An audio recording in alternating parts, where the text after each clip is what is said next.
Good afternoon. I want to welcome everyone to our City of Little Rock Board of Directors agenda setting meeting where we will set the agenda for November the 4th, 2025. Any questions on the modifications and or the consent agenda?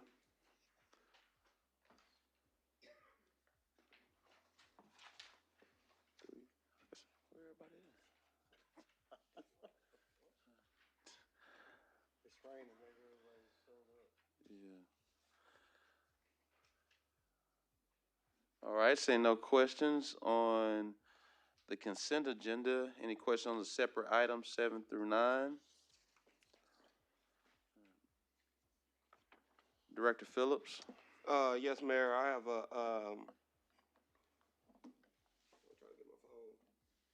not a question, but a comment on item 9.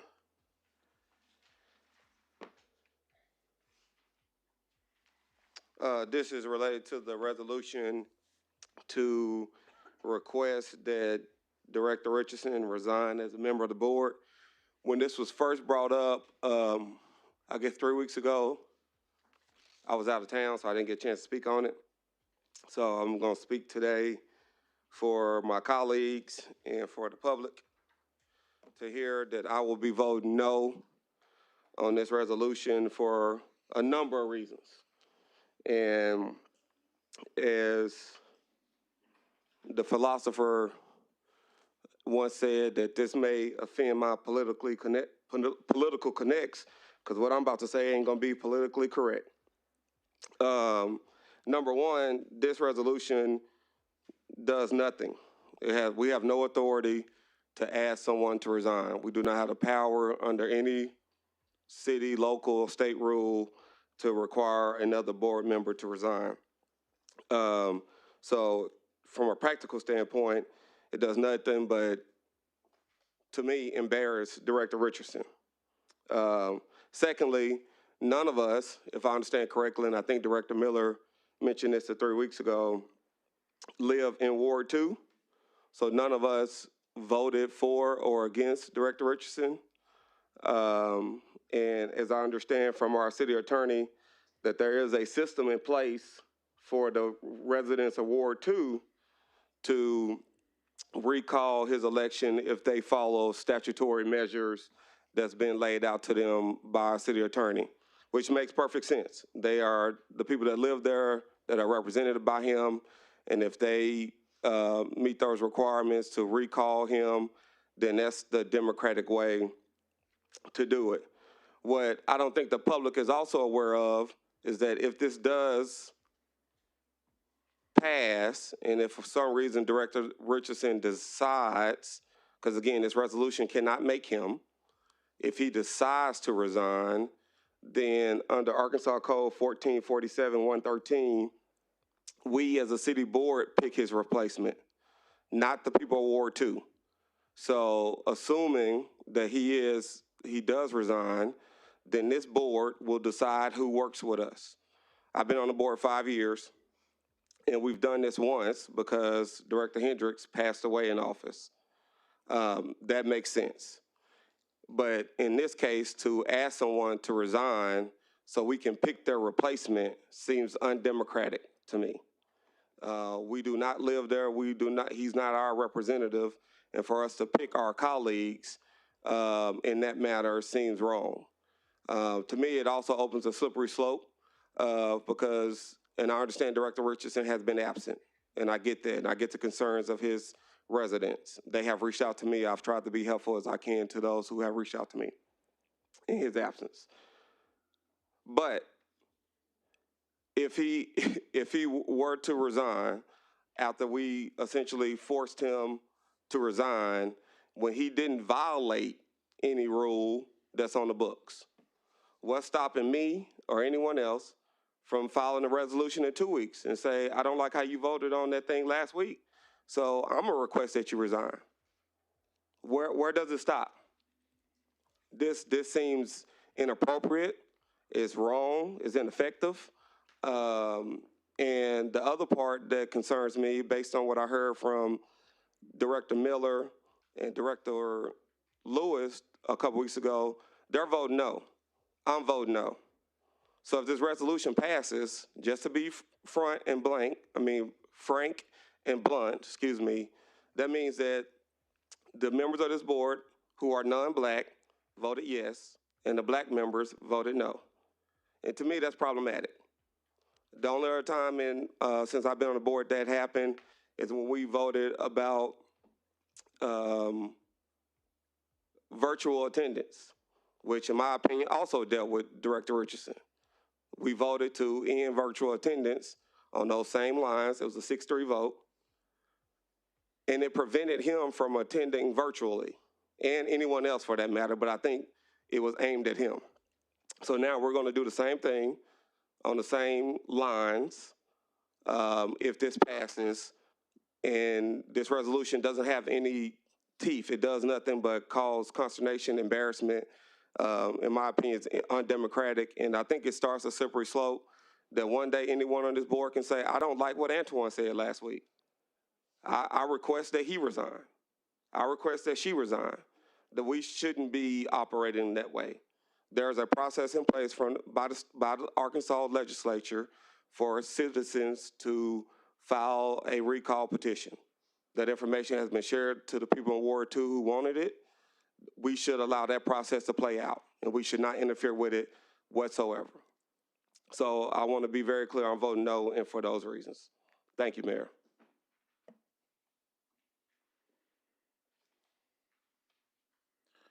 All right, any more questions or comments on 7 through 9? Any questions or comment on 10? Your hands up for 10? Well, I was just getting in line for when we got done. Okay. Any questions on item 10?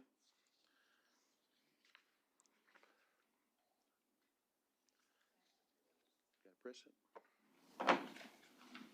All right, we're done with the agenda. We'll start with Director Phillips.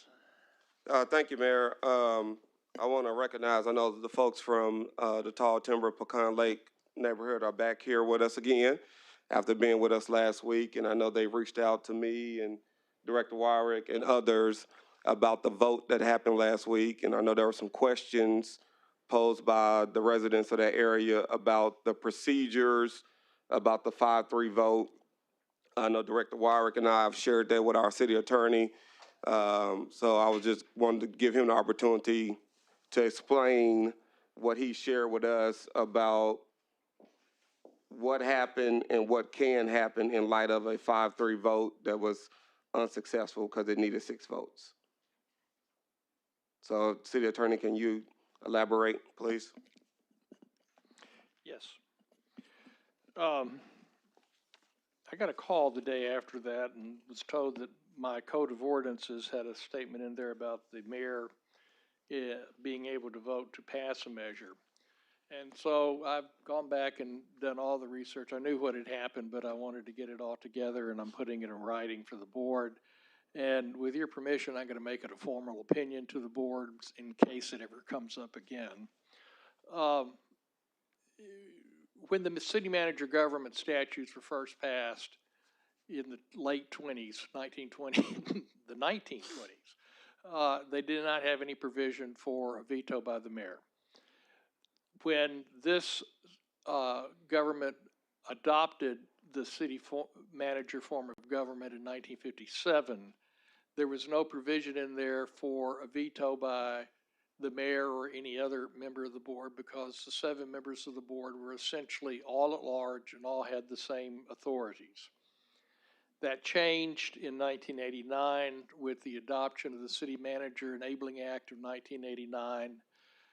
That came about it's either the Future Little Rock or Vision Little Rock process. I'm not quite accurate which one of the two of that was, but the main feeling is that this board, through citizen participation, decided that it wanted to have ward representation and at-large representation, and the statutes would not allow for that. The city had also been through through litigation where a statute attempted to allow for a directly elected mayor with the other 6 positions at that time being elected at large, and the Arkansas Supreme Court ruled that that statute was special or local legislation, which is prohibited by Amendment 14 to the Arkansas Constitution. The board submitted to the people in 1992 or 1993 the concept that we would have 7 wards, 3 members at large, and a directly elected mayor. The directly elected mayor would be elected if they receive 40% of the vote. If they did not, then there could be a runoff, which has happened once only. In 2007, the statute at the time allowed for the directly elected mayor under that scheme to have a veto power, and if that occurred under that scheme, the mayor could vote only in case of a tie. In 2007, 2 statutes were passed that dealt with the city manager form of government.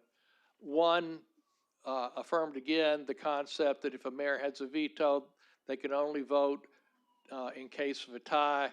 The second one had a provision that said that the mayor could vote to pass a measure. And that was the one that went to the voters here, and so that was put into effect.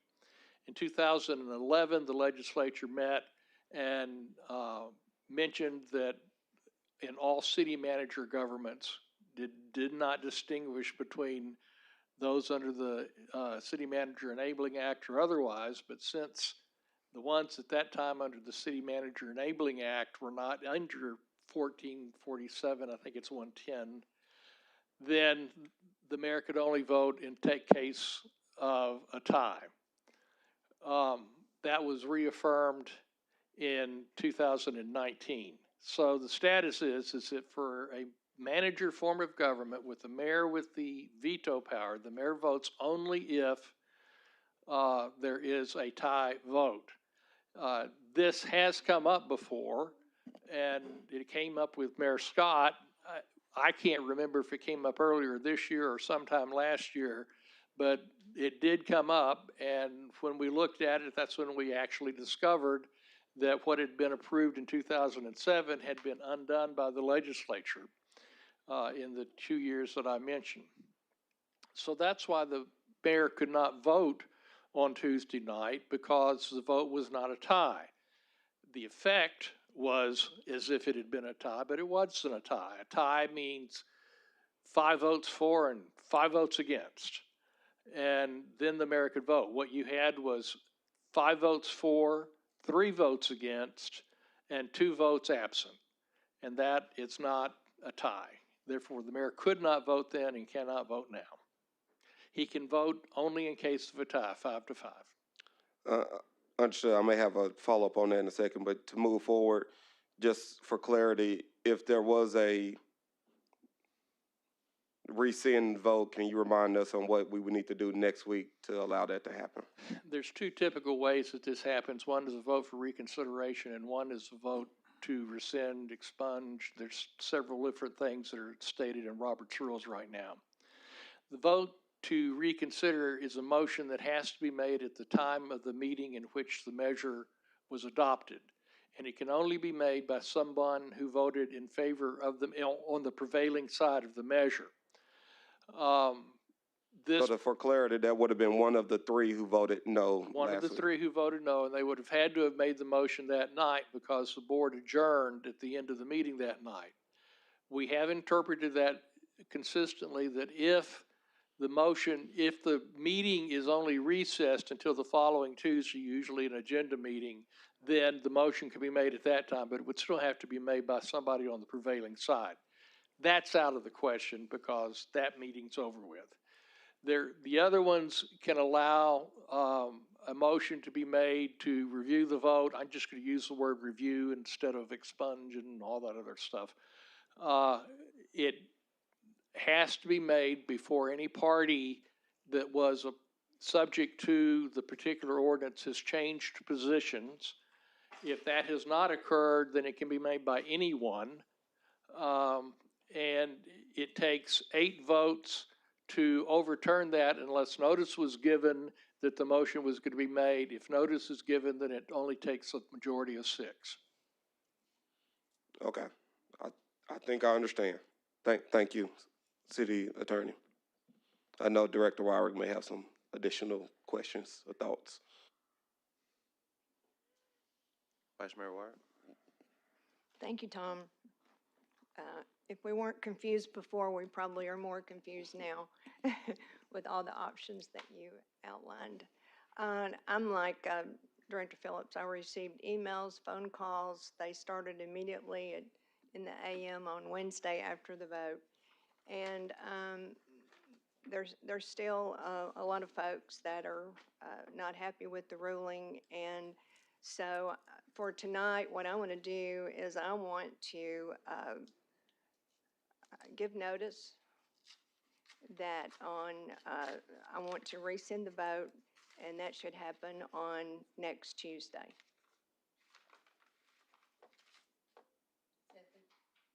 It doesn't need a second. The mere fact that notice is given means that if it's made next Tuesday, it will only take 6 votes to pass. Now, please understand, that's the vote to rescind. That's not the vote on the measure. Right. And if the vote to rescind is successful, then you have to go back to reconsider the measure. And because it's a zoning matter, we have to give notice again. And that can happen on Tuesday as well. No, we can't, because if you rescind the vote, then we've got to set out the notice again about the hearing. And then it can happen. Okay. So the motion on Tuesday would just be to rescind the vote, and then we would schedule after notice to everybody again for another date. Right, and I don't have the actual number of dates at the top of my head right now, but for Tuesday night, knowing that you're going to make this, you could make a motion at the meeting that the public hearing be held on such and such a date. And that would give everybody some Well, we have clarity. a large number of folks here tonight from Pecan Lake and Tall Timber that are interested in what the activities are. That's why they're here tonight. So clarification for them and me has been great. I appreciate that. That's what my intentions are.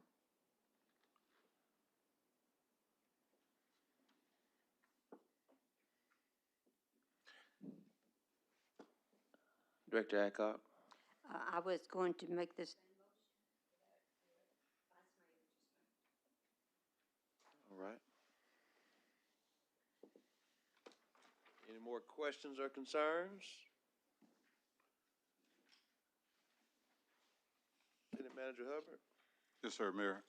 Members of the board, do you have any questions in regards to the less than 50,000 professional services?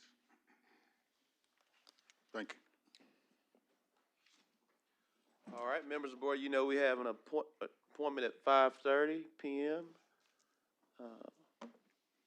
Director Peck? I'm sorry, I pushed too late. A couple of things. I saw Lenny out in the audience, and she reminded me, for people that have been following this Green Restaurant Initiative that we had to put to bed during COVID, it's back up and running. My restaurant was certified last week, thank you. The zoo will be next, and so stay tuned to the city website. This is a way for restaurants to address their carbon footprint. We've worked on this for maybe 10 years. It's super easy, so thanks, Lenny. Also, Mayor, I was wondering, looking forward at the agenda and knowing that we're here at the end of October, when we would be having our next budget workshop meeting. We are still determining that, members of the board. We rescheduled because at the request of members of the board, we're still reconciling some numbers. A key factor in that was what will go before the board today. If you saw on the consent agenda, was the health insurance. I can go in a little bit more detail after this. There's a reason why it's coming back, because you actually approved it a few weeks ago, and so we're still grinding through some numbers, and so that's the only reason why you haven't had it. We were prepared to go on October 3rd, but many members of the board didn't want to do a second one until we had the remaining numbers, and so we just want to follow your lead. So once we get the numbers, we'll have it, but once we get this approved by you all next Tuesday, that'll get us, I'll be able to give you a firmer answer, but as soon as possible. We're just waiting on the health insurance. Okay, thank you.